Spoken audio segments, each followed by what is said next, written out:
আসসালামাইকুম। দেশপ্রবাসী থেকে যারা দেখছেন সকলকে আন্তরিক শুভেচ্ছা অভিনন্দন। প্রিয় দেশ প্রবাসী ভাইরা, আপনারা নিশ্চয়ই অবগত আছেন প্রায় 17টা বছর পরে আমাদের এই জাতীয় নির্বাচন অনুষ্ঠিত হয়েছে আজ 12 ফেব্রুয়ারি।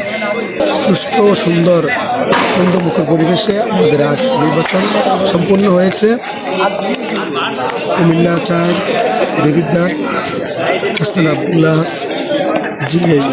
যেখান থেকে নির্বাচন করেছে, এখানে হাসনাত আবদুল্লাহর প্রত্যেকটা কেন্দ্রেই জয় ইনশাল্লাহ। এর মধ্যে চাঁদপুর, ফতেহাবাদ ইউনিয়নের চাঁদপুর সরকারি প্রাথমিক বিদ্যালয়ের ফলাফল আমি জানাচ্ছি। সাপলাকলি 1732, সাপলাকলি 1732 ভোট, ট্রাক পেয়েছে 242 ভোট, হাত পাকা পেয়েছে 19 ভোট, আপেল পেয়েছে 2টি ভোট এবং ঘড়িমার্ক পেয়েছে 1টি ভোট।